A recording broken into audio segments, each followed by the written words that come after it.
Hello. I'd like to talk today about an increasingly relevant issue in American education reform, standards-based reporting. First off, I'd like to talk to you about the path that I took to have my own personal opinion of this issue. In high school, I went to a small, alternative, optional high school in Anchorage, Alaska, and it was a school that emphasized student responsibility and individuality in learning. And because of that, the education that I received and all of my influences as teachers and administrators and such were fundamentally opposed to everything about standards. And it was just not a philosophy that embraced that idea.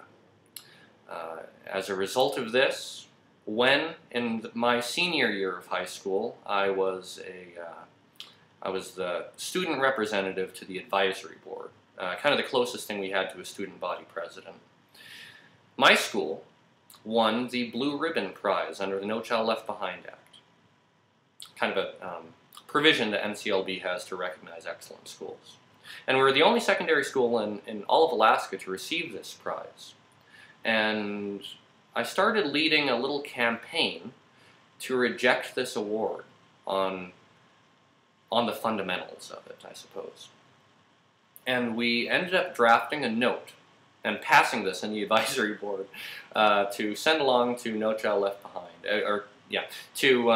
that read something to the effect of, "You are correct that we are a truly excellent school, but not in any way that your tests would be able to recognize or understand."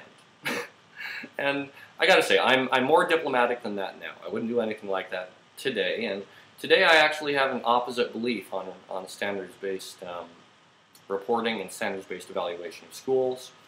But that's where I'm coming from. And that's largely where I still was when I started my first year with Teacher America last year. Started teaching in New Mexico. And I think for me, reporting meant largely a similar thing as it means to other teachers. It's a way of recognizing good students, students who do their homework, who participate in class, who are kind, who know what's expected of them, and students who complete assignments, who don't have a bunch of zeros, will probably get at least a B or so, even if they're not able to demonstrate very much proficiency on tests. And that is certainly the way that I was using reporting. And I was okay with that. I was completely okay with it the whole year. My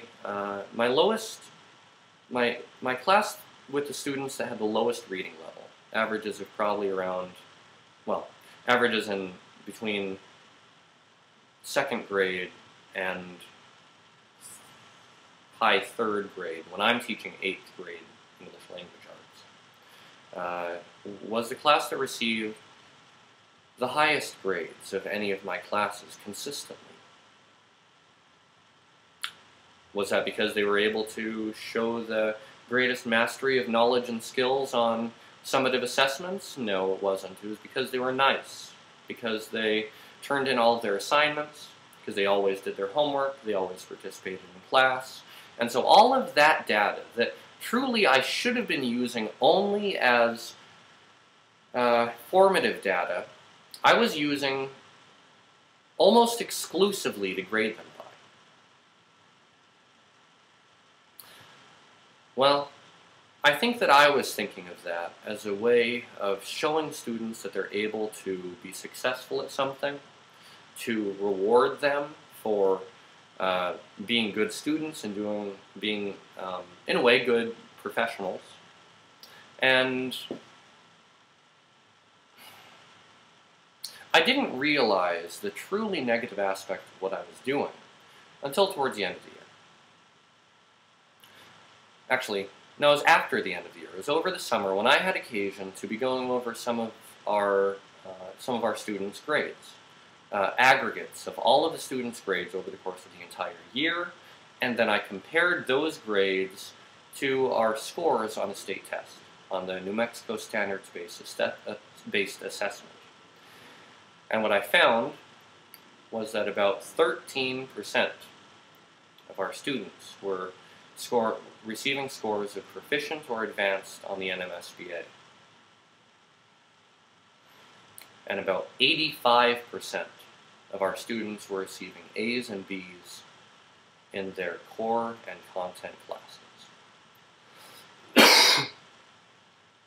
That was a turning point for me, because I realized that, grades can't just be a way of investing students or making them feel like they can be successful in something. Because those grades that I was giving, those grades that we were all giving, were lying to students.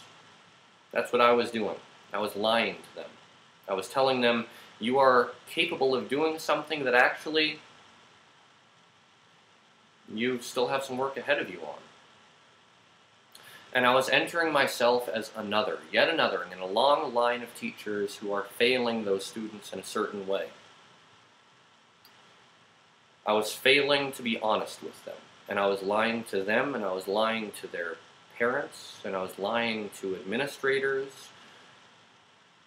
I was lying to every stakeholder in those children's lives. Well, I'm not doing that now.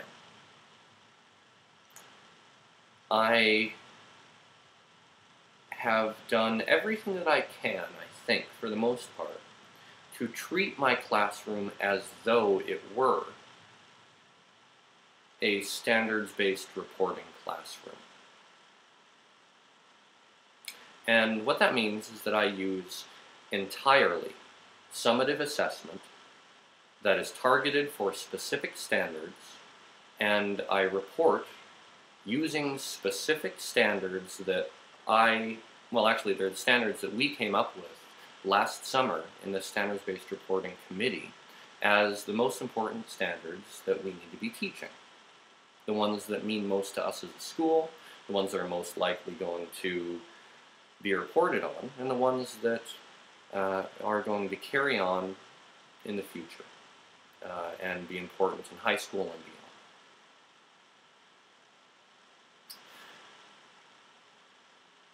The committee that I was on last year was another part of this really mind and view changing experience that I've had about standards. I was selected to serve on this committee along with administrators and teachers who are much, much more experienced than me, so I considered it an honor. And in spite of that fact, I was not on board with it right away. I took some convincing. I was very attached to this idea of reporting as a way of investing students, and that every student should be able to receive good grades if they do their best and put all their work into it and demonstrate growth. But growth is not the same thing as mastery. And that's something that we need to be honest about. We need to be truthful about this. What we came up with as a committee was that we identified power standards, the most important standards to be taught on, and then I took those standards and I used them to create the actual paper report cards. What it looks like is a piece of legal-sized paper with all of the students' content and core classes, and underneath each of those classes, usually 8 to 10 standards that teachers will give them proficiency ratings on, 1, 2, 3, 4, that correspond to the kinds of proficiency ratings that they'll be receiving in those same classes on the New Mexico Standards-Based Assessment. That makes a lot more sense. That's a lot more honest, to legitimately and honestly document what knowledge and skills students are capable of demonstrating.